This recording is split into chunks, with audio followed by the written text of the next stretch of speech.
The transport ship dropped out of hyperspace above Dravik Prime, and Emma Ross pressed her face against the small window to get her first look at the planet. It was bigger than Earth, with 3 moons hanging in the purple sky. She had traveled for 6 weeks to get here, leaving behind everything she knew. The Galactic Coalition Military Academy sat on the largest continent, a massive structure of dark metal and stone that looked more like a fortress than a school. Emma felt her stomach twist as the transport began its descent. She was the first human to attend combat training here, the first human they would allow into their warrior program. Most humans who joined the coalition went into medical services or diplomatic corps. Humans were small compared to most alien species. They had no natural armor, no claws, no venom. The galaxy saw them as soft creatures, better suited for talking than fighting. But Emma had qualified on every weapons test. She had passed every physical exam.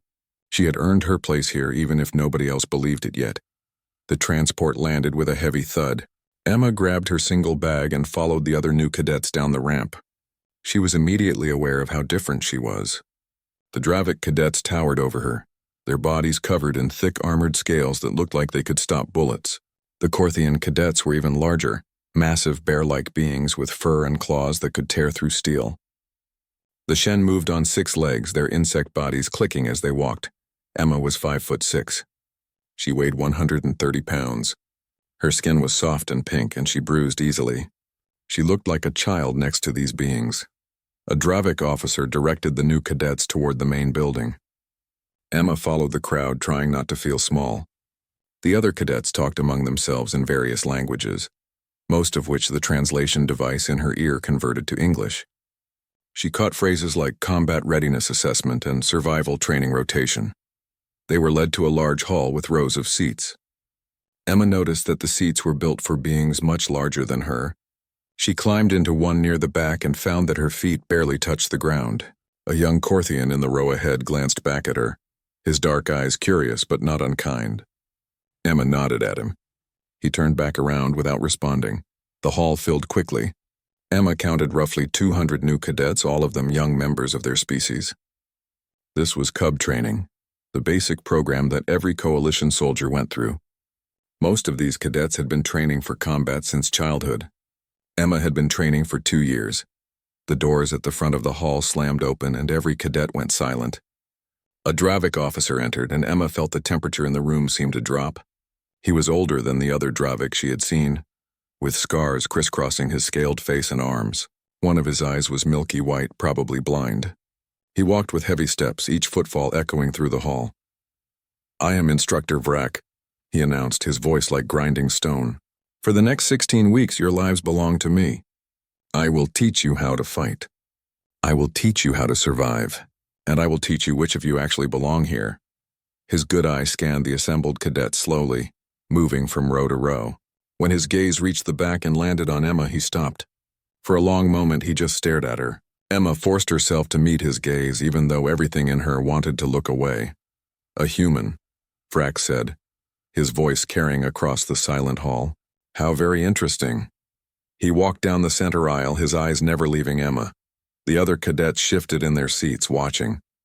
Vrak stopped directly in front of Emma's seat, forcing her to look up at him. He was at least 8 feet tall. "Tell me, little human, what is your name?" "Emma Ross, sir." "And why are you here, Emma Ross?" "To learn combat skills and serve in the coalition military, sir." Vrak's mouth pulled back, showing rows of sharp teeth. It might have been a smile, but it looked more like a threat display. "Combat skills. How amusing. Tell me, can you even lift one of our standard training rifles?" "Yes, sir." I qualified on all standard coalition weapons during orientation. Several cadets turned to look at her now. A human who could handle coalition weapons was apparently noteworthy. "Qualified," Vrak repeated as if tasting the word. "We shall see about that. We shall see what humans are truly capable of when faced with real training." He turned away from her and walked back to the front of the hall. Emma released a breath she had not realized she was holding. Her hands were shaking slightly, and she pressed them against her legs to steady them. Vrak spent the next hour outlining the training program. Physical conditioning every morning before dawn. Weapons training in the afternoon. Combat scenarios in the evening. 1 day off every 10 days. No exceptions. No special treatment. Cadets who could not keep up would be removed from the program. "This is a warrior's academy," Vrak said. "We do not coddle weakness here. If you are too soft for this training, you should leave now. There is no shame in recognizing your limitations." His eye found Emma again when he said, "soft." After the briefing, the cadets were dismissed to find their barracks assignments. Emma followed the crowd out of the hall, trying to memorize the layout of the building. Everything was built on a larger scale than she was used to. Doorways were 10 feet tall. Stairs had risers that came up to her knees. The barracks were divided by training groups. Emma found her assignment, Training Group 7. The room had 24 beds, each one designed for different species. Emma's bed was in the corner, noticeably smaller than the others. She set her bag down and began unpacking her few belongings. Other members of Training Group 7 began filing in. The young Korthian who had looked at her earlier claimed a bed near the center of the room. His name tag read Gurum. 2 Dravik cadets took beds near the door, speaking quietly to each other in their own language. A Shen named Tikit settled into a bed designed for her 6-legged body. More cadets arrived, representing species Emma had only read about in briefing materials. One other human entered the room, a tall young man with dark hair. He spotted Emma and made his way over to her corner. "Jake Morrison," he said, offering his hand. "Looks like we're the only humans in this group." Emma shook his hand. "Emma Ross, you got here today too?" "Last week, actually. I went through orientation with Group 6, but they transferred me here because of a scheduling issue." Jake lowered his voice. "I heard Vrak's speech in the hall. That guy has a reputation. He washes out more cadets than any other instructor." "Washes out?" "Removes them from the program. Sends them home. Last cycle, he started with 30 cadets and graduated 12. Jake glanced around to make sure no one was listening. "And I heard he really hates humans. Something about a battle where he lost his unit and humans were involved in the victory. He thinks we're weak." Emma sat down on her bed, which was still too tall for her feet to touch the floor comfortably. "Great, so I'm starting with a target on my back." "We both are," Jake said. "But hey, we passed the same test as everyone else here." "We earned our spots." A loud tone sounded through the barracks. All the cadets immediately stood at attention beside their beds. Emma scrambled to do the same. Instructor Vrak entered the room, his heavy footsteps announcing his arrival. He walked slowly past each bed, examining each cadet. When he reached Emma, he stopped. "Your bed is not properly made, Cadet Ross." Emma looked at her bed. She had made it according to coalition standards, the same way she had been taught in orientation. "Sir, I followed the regulation standards. Human standards, perhaps. Not warrior standards." Vrak reached out with one clawed hand and tore the blankets off her bed, throwing them to the floor. "You will remake this bed 20 times before lights out. Each time I will inspect it. If it is not perfect, you will start over." "Yes, sir." Vrak moved on to inspect the other cadets. He found minor faults with a few others, but nothing like what he had done to Emma. After he left, the barracks remained quiet for a moment. Then Gurum, the young Korthian, spoke in his rumbling voice. "That was not fair." A female Dravik named Zira nodded slowly. "Your bed was made correctly. He destroyed it for no reason." Emma bent down to pick up her blankets. "It's fine. I'll just remake it 20 times, Jake said quietly. "That's going to take all night." Emma started smoothing out the blankets on her bed. Her hands were steady now, even though her mind was racing. This was only the first day, and already Vrak was singling her out. She had 16 weeks of this ahead of her, but she had not come this far to give up on the first day. She had not traveled 6 weeks across space to quit, because an instructor decided to make her life difficult. Emma Ross might be small and soft and weak by galactic standards, but she was also stubborn. That had to count for something. She made the bed carefully, tucking every corner tight. When she finished, she tore it apart and started again. Around her, the other cadets of Training Group 7 settled into their evening routines, but she noticed several of them watching her as she worked. Watching the small human in the corner who refused to complain about unfair treatment, Emma made the bed 17 times before Vrak finally approved it. By then, it was past midnight, and she had missed the evening meal. She climbed into bed exhausted, her hands sore from handling the rough military blankets. Tomorrow would be their first day of actual training. Emma closed her eyes and tried to sleep, knowing that dawn would come far too early. The alarm sounded at 4 in the morning. Emma dragged herself out of bed, her muscles already protesting. Around her, the other cadets of Training Group 7 were moving with varying levels of alertness. The Dravik seemed fully awake immediately, while the Korthian moved slowly, their massive bodies taking time to warm up. Emma pulled on her training uniform and followed the group outside to the training field. The air was cold and 3 moons still hung in the dark sky. Instructor Vrak was already waiting, looking like he had not slept at all. 5 laps around the field, he barked. Anyone who falls behind will repeat all 5 laps. The field was enormous. Emma had studied the measurements before arriving and knew that each lap was roughly 3 miles. 15 miles total. She had run marathons on Earth, but never at 4 in the morning after only 3 hours of sleep. The cadets took off running. Emma quickly fell to the back of the group. Her legs were shorter than everyone else's, and what was a comfortable jog for a Korthian was a full sprint for her. She pushed herself harder, her lungs burning in the cold air. Halfway through the first lap, she realized that Instructor Vrak was running beside her, not ahead with the leaders, but right beside her at the back. "Too slow, Cadet Ross," he said, barely breathing hard. "At this pace, you will never complete your laps before morning formation." Emma could not spare breath to respond. She just kept running, her legs pumping as fast as they could. "Perhaps humans are not meant for this kind of training," Vrak continued, his voice casual. "Perhaps you would be more comfortable in a medical role. Or perhaps you should return to Earth where you belong." Emma gritted her teeth and pushed harder. She would not give him the satisfaction of quitting. Not on the second day. Not ever. She finished her 5 laps, but she was the last one to cross the line. The other cadets were already in formation, waiting. Emma stumbled into her position, gasping for air. Her legs felt like rubber. "Cadet Ross," Vrak called out. "You finished last." "You will repeat all 5 laps," Emma stared at him. "Sir, I finished within the time limit. I said anyone who falls behind will repeat the laps." "You were behind, run!" There was no point in arguing. Emma turned and started running again. Her legs screamed in protest, but she forced them to move. 15 more miles. She could do this. This time she noticed something strange. As she ran her repeated laps, several of the other cadets watched her from the formation. Gurum, the young Korthian, had his claws extended slightly, a sign of agitation in his species. Zira, the female Dravik, kept glancing between Emma and Instructor Vrak, her tail twitching. Emma completed her extra 15 miles. By the time she finished, the suns were rising and the other cadets had already gone to breakfast. Emma collapsed on the ground, her chest heaving. Vrak stood over her. "Get up, Cadet Ross. Morning formation is in 10 minutes. If you are late, you will run another 5 laps." Emma forced herself to her feet. Her legs wobbled, but she stayed upright. She made it to formation with 30 seconds to spare. The pattern continued over the following days. Every morning run, Emma finished last. Every morning, Vrak made her run extra laps. During weapons training, when she performed an exercise correctly, Vrak would find some minor flaw and make her repeat it 50 times. When other cadets made the same mistakes, they repeated it 10 times. During hand-to-hand combat drills, Vrak would use Emma as his demonstration partner. He would show the proper way to execute a throw by throwing Emma across the mat. He would demonstrate blocking techniques by striking her arms hard enough to leave bruises. He would show pressure points by applying them to Emma until she gasped in pain.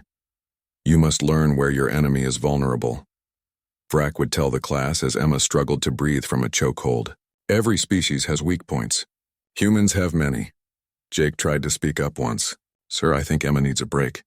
"She has been your demonstration partner for the last hour." Vrak turned his cold gaze on Jake. "Are you volunteering to replace her, Cadet Morrison?" "Yes, sir." "Very well. You will both demonstrate the next technique." Vrak proceeded to throw both humans across the mat repeatedly for the next 30 minutes. After that, Jake stopped trying to intervene. But Emma saw the anger in his eyes and she appreciated the attempt. What Emma did not expect was the reaction from the non-human cadets. After 3 weeks of watching Vrak single out Emma for punishment, something began to shift in Training Group 7. It started small. Gurum began saving a seat for Emma at meals, positioning it so that she would not have to walk past Vrak to get her food. Zira started running at Emma's pace during morning exercises, even though it meant she also finished last and risked extra laps. Ticket, the quiet Shen, began clicking her mandibles in a pattern Emma learned was a sign of disapproval whenever Vrak struck Emma during training. One evening, after a particularly brutal combat drill where Vrak had used Emma as a punching bag for defensive posture training, Emma sat on her bed, trying not to cry from the pain. Her ribs were bruised and every breath hurt. Zira approached her holding a small container. "This is Dravik healing salve. It will help with the bruising." Emma looked up at her. "Won't you get in trouble if Vrak finds out you gave me this?" "I do not care." Zira sat down on Emma's bed, which creaked under her weight. "What he is doing to you is not training. It is cruelty. He wants you to quit. I know. But you do not quit. No." Emma took the container and opened it. The salve inside smelled like mint and something sharper. "I did not come this far to quit because one instructor has a problem with humans." Zira watched as Emma applied the salve to her ribs. "You are tougher than you look, human. We have noticed this. We? The others in our training group. We thought at first that you would not last a week. Humans are small and soft. No claws, no armor, no venom. But you keep coming back. Every day Vrak hurts you and every day you return. This is strength." Emma had not thought of it that way. She had just been surviving, getting through each day 1 hour at a time. But hearing Zira say it out loud, she realized that maybe that was its own kind of strength. Over the next few weeks, more cadets began showing small acts of support. A Delthian cadet named Carrie started bringing extra food from meals for Emma, knowing she often missed dinner because Vrak kept her late for additional training. A Shen named Ticker began teaching Emma some of his species' joint lock techniques, which worked better for Emma's smaller size than the standard coalition combat forms. Gurum appointed himself as Emma's unofficial guardian. During combat drills, he would position himself where he could see her. If Vrak's corrections became too violent, Gurum would growl low in his throat, a warning sound that made even Vrak pause momentarily. Emma began to understand something about the alien species she was training with. Despite their differences, despite being raised on different worlds with different cultures, they all shared certain instincts. Pack instincts, herd instincts, the biological drive to protect members of their group, especially the most vulnerable. She had become part of their pack, and they were starting to protect her. During the 6th week, Training Group 7 had their first field exercise. They were dropped in a wilderness area and given coordinates to reach within 48 hours. They had to work as a team, combining their different abilities. Emma was worried about slowing the group down. She was still the slowest runner and the terrain was rough. But when the exercise began, the group adapted to her. Gurum offered to carry her across the deeper water crossings. Zira scouted ahead and found paths that Emma could navigate without climbing. Ticket used her multiple limbs to help pull Emma up steep slopes. They reached the coordinates in 36 hours, the second fastest time among all the training groups. Instructor Vrak seemed annoyed by this success. Back at the academy, Vrak continued his pattern of singling Emma out. But now, every time he did, Emma could feel the tension from the other cadets. They were watching. They were waiting. They were getting angry. Jake noticed it too. One night, as they cleaned their weapons after training, he spoke quietly to Emma. "The others are getting protective of you. Have you seen the way Gurum looks at Vrak now? Like he wants to tear him apart. I have noticed. It is dangerous. If any of them act on it, they will be kicked out of the program. I know. I have tried to tell them not to interfere. But they are not listening, because in their minds you are pack now, and pack protects pack." Emma looked around the barracks at her fellow cadets. Gurum was sharpening his claws, a meditative practice for Korthian. Zira was reviewing combat forms with another Dravik. Ticket was reading on her data pad, her compound eyes reflecting the screen's light. These beings from a dozen different worlds had somehow become her family. They had seen her endure week after week of Vrak's abuse, and instead of viewing her as weak, they had begun to view her as brave. They admired her resilience. They respected her refusal to quit, and now they wanted to protect her. Emma just hoped they would not do something that would ruin their own careers in the process. She could endure Vrak's abuse. She had been enduring it for 6 weeks already. Only 10 more weeks to go. She could survive 10 more weeks of anything. What she did not know was that Vrak's abuse was about to escalate beyond anything she had experienced before. And when it did, the protective instincts of her packmates would override their military discipline. The breaking point was coming. Emma could feel it in the tension that filled the barracks each night. In the way Gurum's claws stayed extended even when he was relaxed. in the way Zira's tail lashed whenever Vrak entered a room, in the way even quiet Tikit had begun positioning herself between Emma and the instructor during formations. Training Group 7 had bonded into something more than just cadets who shared a barracks. They had become a true pack, with all the fierce loyalty that implied, and soon, very soon, that loyalty would be tested in a way that would change everything. The 9th week of training began with an announcement that made Emma's stomach drop. Instructor Vrak stood before Training Group 7 and explained the day's exercise, Advanced Close Quarters Combat. Each cadet would be paired with another of similar size and skill level for controlled sparring matches. Emma knew immediately that something was wrong. There was an odd number of cadets in their group after one Delthian had washed out the previous week. That meant someone would need to partner with the instructor, and she had a sinking feeling she knew who that would be. "Since we have 23 cadets," Vrak said, his good eye scanning the group, "one of you will demonstrate with me. This will be an excellent learning opportunity for the rest of the group." His gaze landed on Emma. She felt her heart start pounding.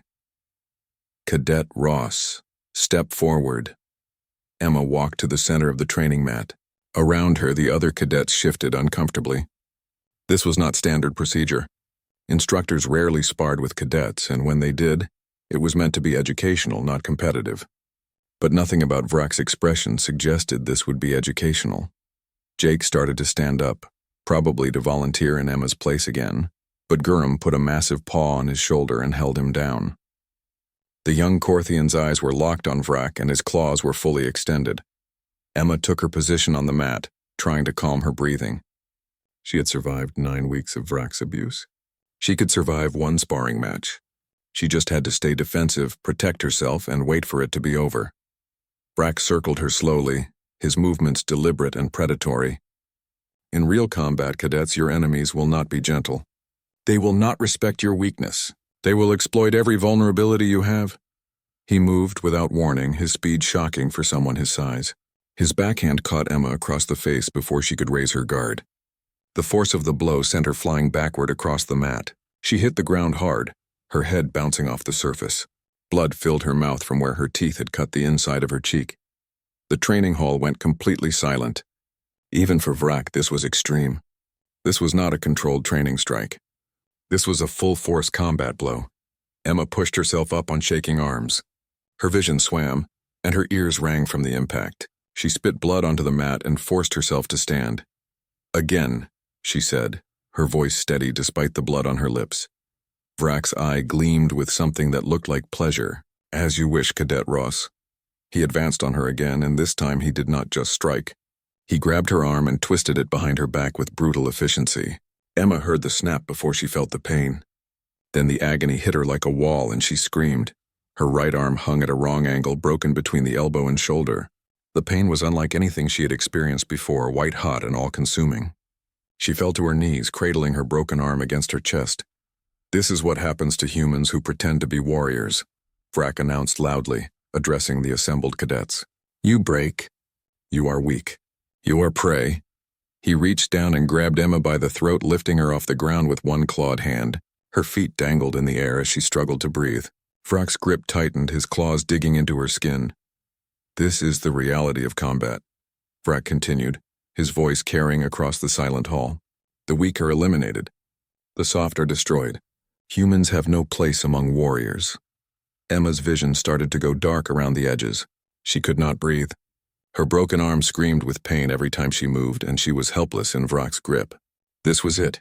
This was how she would die, strangled by an instructor who hated her species. While dozens of cadets watched and did nothing, then Gurram moved. The young Korthian crossed the distance between his position and Vrak in 3 massive bounds. 800 pounds of muscle and rage slammed into the instructor from the side with enough force to crack stone. Vrak's grip on Emma's throat released and she fell to the mat, gasping and choking. Vrak stumbled but did not fall. His armored hide had protected him from the worst of the impact. He turned to face Gurram, his expression shifting from surprise to anger. "Cadet, you are in direct violation of—" He did not get to finish the sentence. Zira hit him from the other side, moving with the speed and precision of her Dravik training. She went low, her claws finding the gaps in Vrak's armor at his joints. the vulnerable spots that every Dravik learned about in childhood. Vrak roared in pain and swung at Zira, but Ticket was already moving. The Shen's forearms wrapped around Vrak's sword arm, her insectoid strength holding it completely immobile. Her mandibles clicked rapidly in a pattern that Emma recognized as rage. Then the rest of Training Group 7 was moving. All 23 cadets converged on Instructor Vrak like a wave. There was no hesitation, no discussion, no planning. It was pure instinct. Their packmate was hurt. The threat needed to be eliminated. A Delthian cadet used his prehensile tail to wrap around Vrak's legs, pulling them out from under him. Another Dravik joined Zira in targeting the gaps in Vrak's armor. 2 more Korthian cadets added their weight to Gurum's, bearing down on Vrak's upper body. Even the usually peaceful herbivore species from the outer colonies were part of the attack, using their bodies to pin Vrak's limbs. Jake and the other human cadets focused on protecting Emma, dragging her away from the fight and forming a protective circle around her. Emma watched through tears of pain as her training group tore into Instructor Vrak with coordinated fury. Vrak was a decorated combat veteran with decades of experience. He had survived battles that would have killed lesser warriors. But he was one person against 23, and these cubs were not fighting with learned techniques. They were fighting with something older and deeper than training. They were fighting with the primal instinct to protect their pack. Vrak managed to throw off several of the cadets, his strength impressive even now. He landed a solid hit on one of the Dravik cadets, sending them sliding across the mat. But for every cadet he knocked away, 2 more took their place. They swarmed him, their combined weight and fury overwhelming even his considerable defenses. Gurum's claws found Vrak's good eye. The instructor howled in pain, now completely blind. Zira's strikes had damaged the joints in his legs, making it hard for him to stand. Ticket maintained her iron grip on his arm, preventing him from using his primary weapon.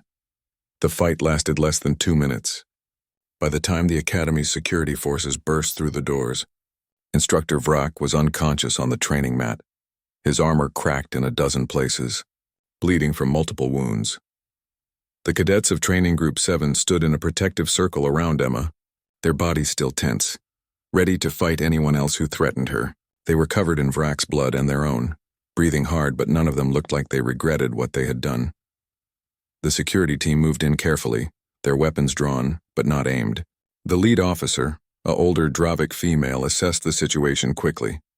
She saw Emma on the ground, cradling her broken arm, blood running from the wounds on her neck where Vrak's claws had pierced her skin. She saw Vrak unconscious and badly injured. She saw 23 cadets who looked ready to fight anyone who tried to take Emma away from them. "Medical team to Training Hall 7 immediately," she spoke into her communicator. Then she addressed the cadets. "All of you stand down." "That is an order," Gurum growled, a deep rumbling sound that came from his chest. "We protect Pack, I understand that. But you need to let us help your packmate. Look at her. She needs medical attention now." Slowly, reluctantly, the cadets stepped back enough to allow the medical team through. 2 medics rushed to Emma, scanning her injuries and preparing her for transport.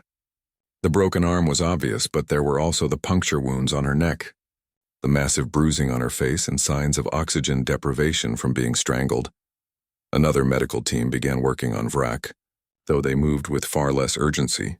He was stable, just unconscious and injured. He would survive. The security chief looked at the cadets of Training Group 7. "All of you are confined to quarters pending investigation. Do not speak to each other about this incident. Do not attempt to leave the academy. Do you understand?" Zira spoke up, her voice clear and strong. "We understand, but we would do it again. He was killing her. That will be for the investigation to determine. Move out." The cadets were escorted back to their barracks under guard. Emma was taken to the medical bay, where doctors worked quickly to set her broken arm and treat her other injuries. The arm would need to be in a regeneration sleeve for several days, but it would heal completely. The wounds on her neck were treated and sealed. The bruising on her face would fade in time. Jake sat beside her bed after the doctors were done, holding her good hand. Neither of them spoke for a long time. What was there to say? Their training group had just attacked a superior officer. The careers of 23 cadets were probably over, and it was all because Vrak had decided that Emma did not deserve to be there. "I am sorry," Emma finally whispered, her voice hoarse from the damage to her throat. Do not apologize. You did not do anything wrong. They are going to be kicked out because of me. Jake shook his head. They are going to be kicked out because they did the right thing. Frack was not training you. He was trying to kill you. Everyone saw it. Emma closed her eyes. Her arm throbbed with pain despite the medication, and her throat hurt when she swallowed. But more than the physical pain, she felt the weight of guilt. 23 cadets had thrown away their futures to protect her. How could she ever repay that? In the detention wing, the cadets of Training Group 7 sat in their individual cells, none of them expressing any regret. Gurram sat with his back against the wall, his claws still extended, still ready to fight if needed. Zira paced her cell like a caged predator, her mind replaying the fight. She had struck true, hitting every vulnerable point she could reach. She had meant to hurt Vrak, to make him pay for what he did to Emma. She would do it again without hesitation. Taket sat perfectly still in her cell, her compound eyes reflecting the dim light. In her mind, she reviewed the visual recording her species biology had captured of the entire incident. The unprovoked strike, the broken arm, the strangulation attempt, and the response of the pack. When the investigators asked for her testimony, she would show them everything. The truth would be undeniable. The cadets did not know what would happen next. They did not know if they would be expelled, imprisoned, or worse. But they knew one thing with absolute certainty. They had protected their pack.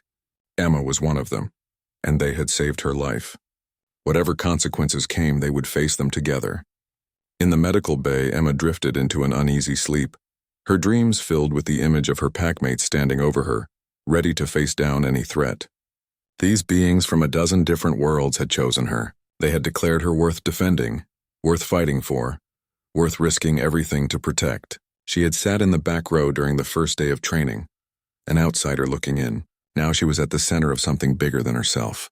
The question was whether any of them would survive the consequences of what had just happened. Admiral Kren arrived at the Coalition Military Academy 12 hours after the incident. He was old even by Dravik standards, his scales faded to a dull gray, his movements slow but deliberate. He had commanded fleets, negotiated treaties, and seen more combat than most officers would in 10 lifetimes. He was known throughout the Coalition for his strict interpretation of military law and his complete lack of tolerance for disorder. The Academy's commandant met him at the landing pad, looking nervous. "Admiral, thank you for coming so quickly." "An instructor hospitalized by his own training group," Kren said flatly. "This situation requires immediate attention. Show me everything." Over the next several hours, Admiral Kren reviewed security footage, medical reports, and witness statements. He watched the video of the sparring match multiple times, his ancient eyes missing nothing. The unprovoked strike that sent Emma flying, the deliberate breaking of her arm, the strangulation attempt, and then the response from the cadets. He interviewed the security personnel who had responded to the incident. He reviewed Vrak's service record and found notations about his hatred of humans, though they had been buried deep in files marked as confidential. In the medical bay, he spoke with Emma. She sat in her bed, her arm encased in the regeneration sleeve that glowed with soft blue light. Her throat was bandaged and her face was still swollen and bruised. "Cadet Ross," Kren said, settling his large frame into a chair beside her bed, "I need you to tell me everything that has happened since you arrived at this academy." Emma took a breath, wincing at the pain in her throat. "Sir, I do not want the other cadets to get in trouble. They were protecting me. I understand that. But I need to hear your account of events starting from your first day here." So Emma told him. She described the first encounter with Vrak, when he had singled her out in front of the entire intake group. She explained the pattern of extra punishments, the excessive physical corrections during training, the constant verbal abuse. She detailed every morning run where she was forced to repeat laps, while other cadets who finished last were not punished. She described every combat drill where she was used as a punching bag in front of the class. Admiral Kren listened without interrupting, his expression unreadable. When Emma finished, he sat silently for a long moment. "Why did you not report this abuse?" he finally asked. "I thought it was part of the training, sir. I thought if I complained, I would be seen as weak. That I would prove him right about humans not belonging here."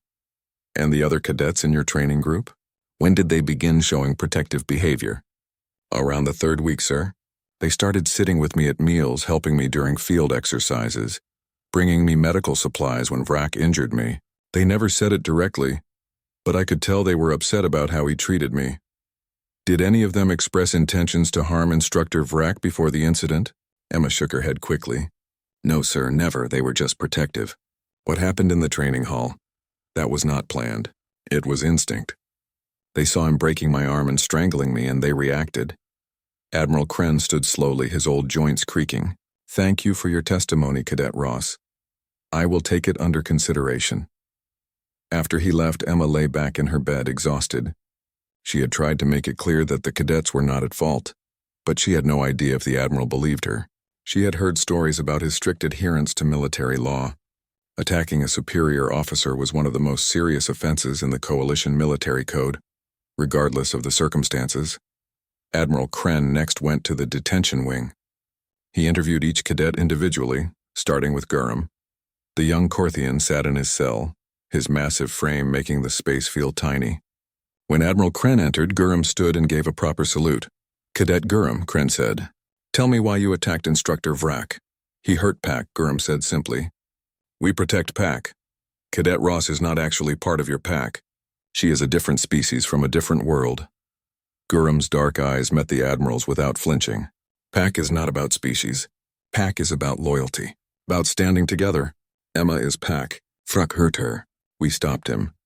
You understand that attacking a superior officer is grounds for immediate expulsion and possible criminal charges? Yes, sir. And you would do it again? Yes, sir. Every time. Admiral Kren studied the young Korthian for a long moment, then moved on to the next cell. Zira was equally direct in her testimony. Instructor Vrak was not training Emma, he was torturing her. We saw it for weeks. When he started to kill her, we had to act. It is what any honorable warrior would do. But he was your instructor. The chain of command exists for a reason. The chain of command does not give anyone the right to murder cadets, Zira shot back. If it does, then I want no part of this military. The most damning testimony came from Tikit. The Shen had been sitting quietly in her cell, waiting. When Admiral Kren entered, she immediately shared her visual recording of the entire incident. Shen biology allowed them to record everything they saw with perfect clarity, and Tikit had been watching the sparring match carefully. The recording showed everything: Vrak's excessive force, the deliberate breaking of Emma's arm, the strangulation attempt. But it also showed something else that the security footage had missed: Vrak's expression. He was smiling when he broke Emma's arm. He looked pleased when he was choking her. This was not training, Tikit said in her clicking voice. This was attempted murder.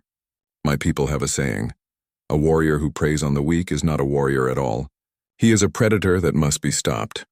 Admiral Kren took the visual recording and reviewed it multiple times. Each viewing made it clearer that Vrak had not been conducting a training exercise. He had been trying to hurt Emma as badly as possible, perhaps even trying to kill her.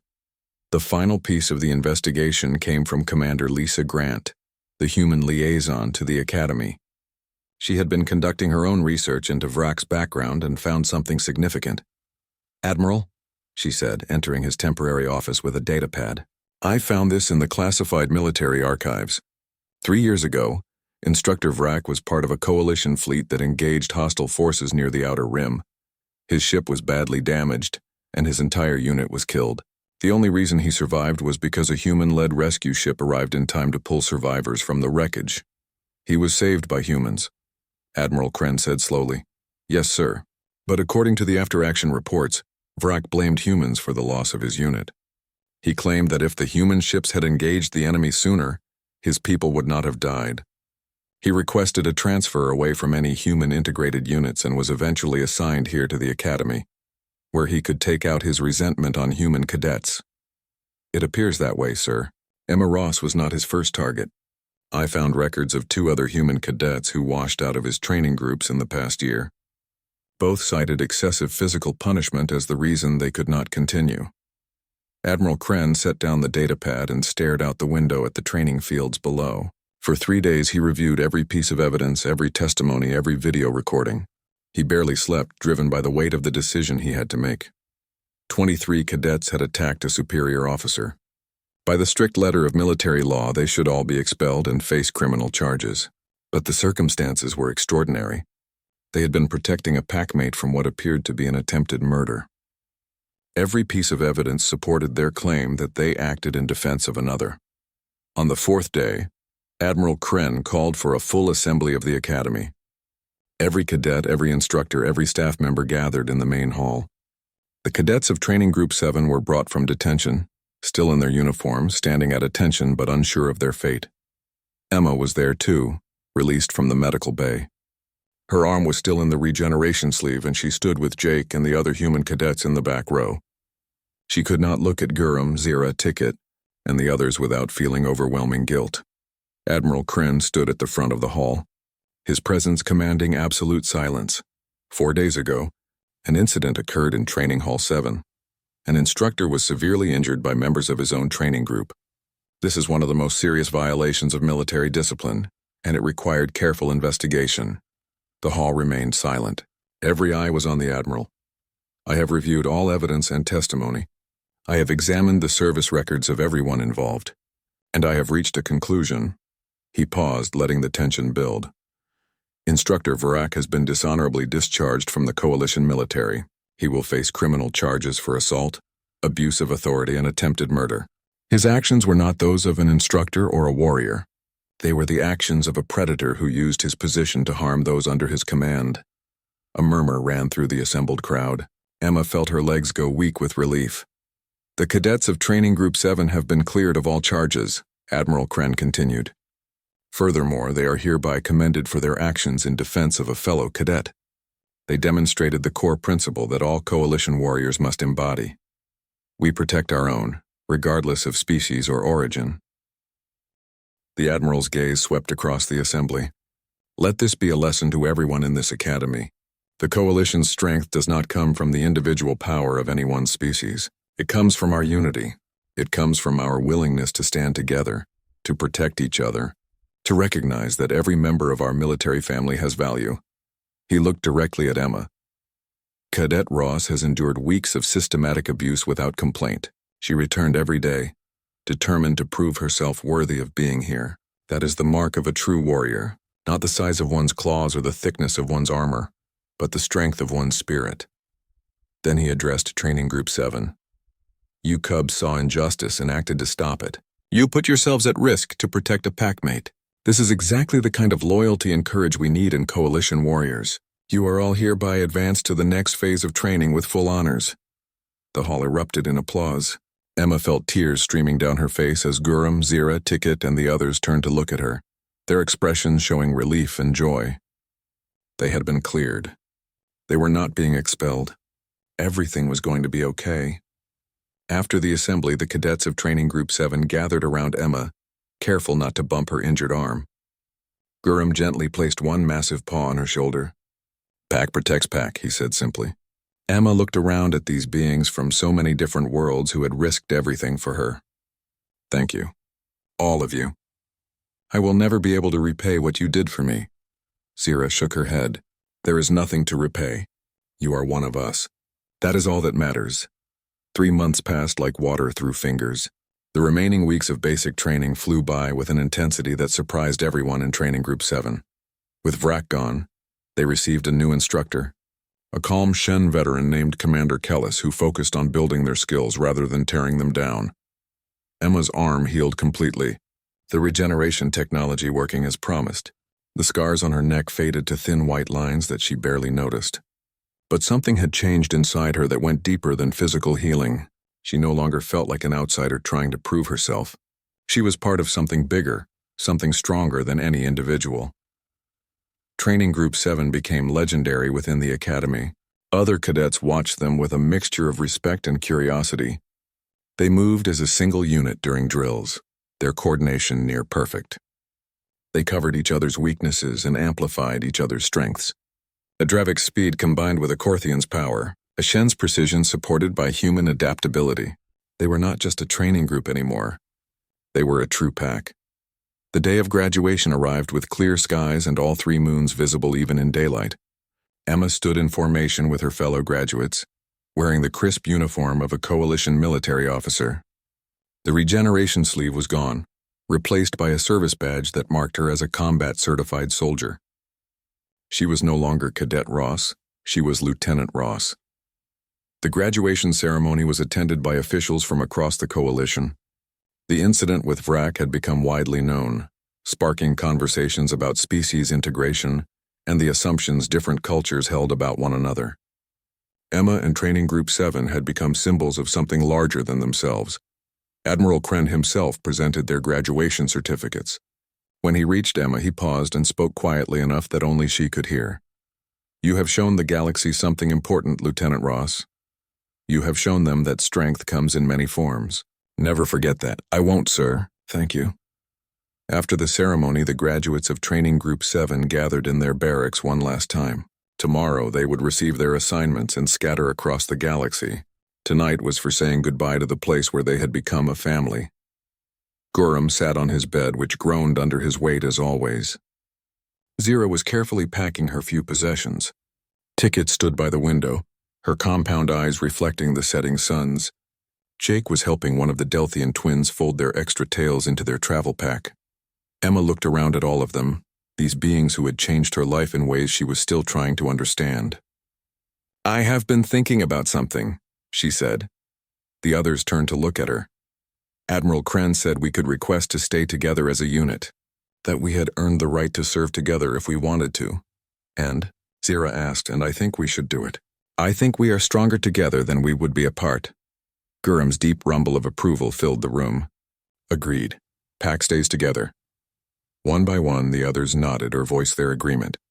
They had been through too much together to simply split up and pretend the last 4 months had not happened. They were Training Group 7, they were Pack, and they would stay Pack. Jake pulled out a bottle of something that looked like amber liquid. "I saved this from my home planet. It is tradition to share a drink when making important decisions." They passed the bottle around, each taking a careful sip. The Korthian cadets coughed at the burn of human alcohol. The Shen clicked their mandibles in surprise at the strange taste. But they all drank, sharing in this human tradition because they were sharing in each other's cultures now. "To Pack," Gurham said, raising the bottle. "To Pack," they all echoed. The assignments came through the next morning. Training Group 7 was being kept together, assigned to the Coalition Border Patrol in Sector 9. It was not the most prestigious posting, but it was real military service. Defending Coalition space from raiders and pirates, they would serve on a mid-sized vessel called the Defender. With a crew of about 200 from various species, Training Group 7 would make up a special operations team, their unique coordination and bond making them ideal for difficult missions. Emma stood on the transport pad with her single bag, just like she had 4 months ago when she first arrived. But everything was different now. She was different. The scared young woman who had sat in the back row trying to make herself small and invisible was gone.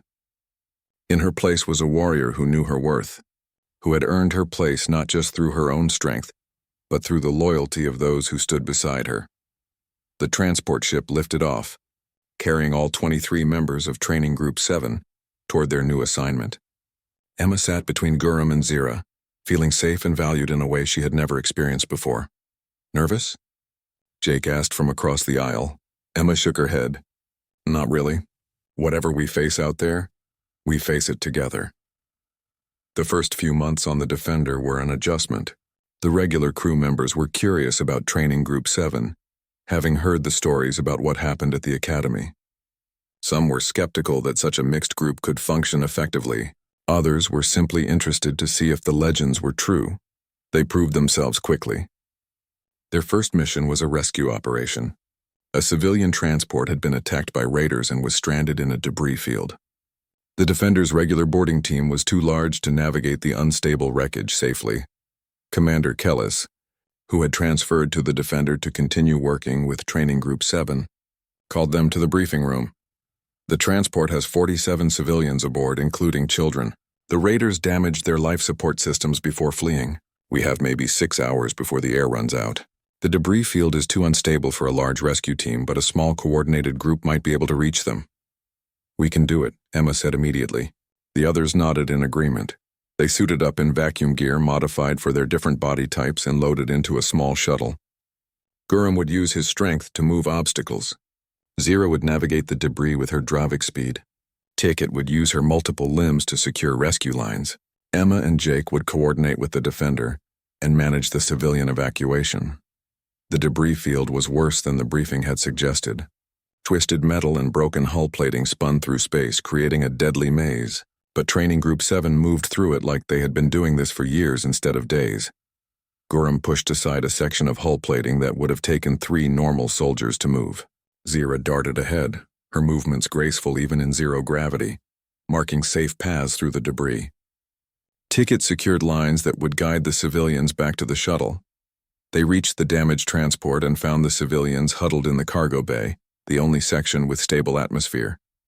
Emma and Jake organized them quickly, prioritizing the children and injured for the first shuttle run. The evacuation took 4 trips and nearly 5 hours. By the time they had the last civilian safely aboard the Defender, there were only 40 minutes of breathable air left in the transport's cargo bay. It had been close, but they had saved all 47 people. The Defender's crew watched in amazement as Training Group 7 returned, exhausted but successful. The captain, a gruff Corthian named Kane, called them to the bridge. "I have been in the coalition military for 30 years, he said. "I have never seen a team coordinate that smoothly under such dangerous conditions.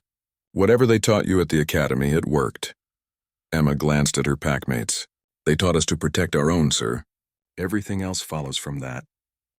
Word of their success spread through the fleet. Other ships began requesting Training Group 7 for difficult missions.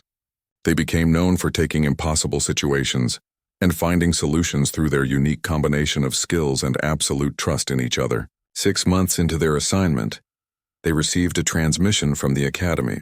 Admiral Kren wanted to speak with them.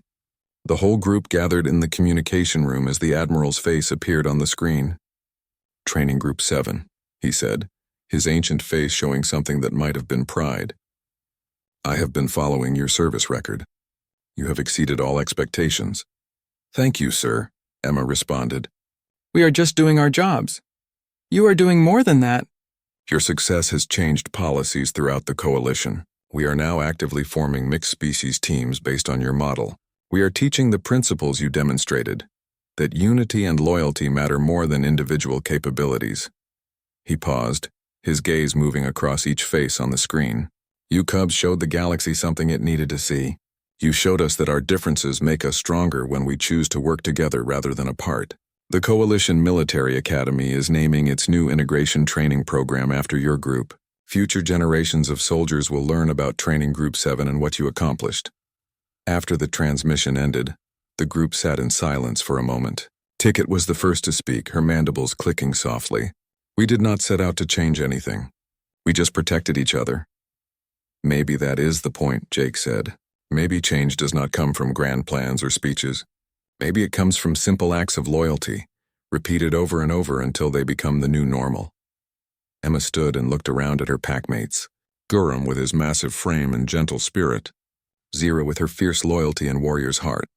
Ticket with her quiet wisdom and perfect memory. Jake and the other humans who had stood beside her from the beginning. All the others, each bringing their own strengths to the group. "We started in the back row," Emma said quietly. "I sat there on the first day thinking I did not belong, that I would never measure up. But I was wrong. It was never about measuring up to some standard. It was about finding people who would stand with you no matter what." "Pack," Gorham said as he always did. "Pack," they all responded. Years passed. Training Group 7 continued to serve together, their reputation growing with each successful mission. Emma eventually earned her own command, but she never forgot the lessons learned in those early days at the Academy. She returned to Dravik Prime once, invited to speak to new cadets about leadership and team building. As she stood in the same training hall where Vrak had tried to break her, where her packmates had defended her, she felt the weight of everything that had happened there. The cadets watching her were from a dozen different species, sitting together in integrated groups. It was standard practice now. The old system of separating species during training had been abandoned. The new way, the better way, was what Training Group 7 had proven possible. "Strength comes in many forms," Emma told the assembled cadets. "Some of you are large and powerful. Some of you are fast and precise. Some of you are small and adaptable. None of these traits makes you better or worse than anyone else. What matters is whether you can see past your differences and recognize the value in those around you." She paused, looking out at the young faces watching her. Years ago, I sat in the back row of this hall, uncertain of my place here. An instructor tried to convince me I did not belong. But my training group taught me something more important than any combat technique or tactical strategy. They taught me that belonging is not something you are given. It is something you build together, one act of loyalty at a time.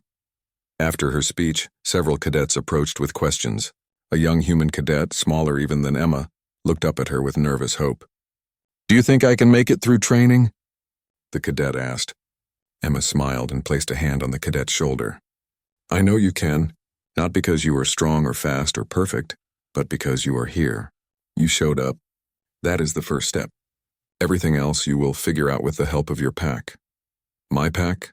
Your training group. They might not know it yet, but they are your pack. And if you are lucky, they will become family, real family. The kind that stands beside you even when things are hard, especially when things are hard." The cadet nodded, looking more confident. Emma watched as the young human walked back to rejoin their training group, already laughing with a Dravic cadet about something. It was a small moment, but it was full of possibility. Emma left the academy that evening and returned to her ship. Training Group 7 was scattered now, each member having moved on to different assignments as their careers progressed. But they stayed in contact, checking in regularly, visiting when they could. The bonds forged in that crucible of training had not weakened with time or distance. She had started in the back row, a small human in a galaxy of giants, but she had not stayed there. Through pain and perseverance, through the loyalty of unexpected friends, through the simple act of refusing to quit, she had found her place. And in finding it, she had helped change the galaxy.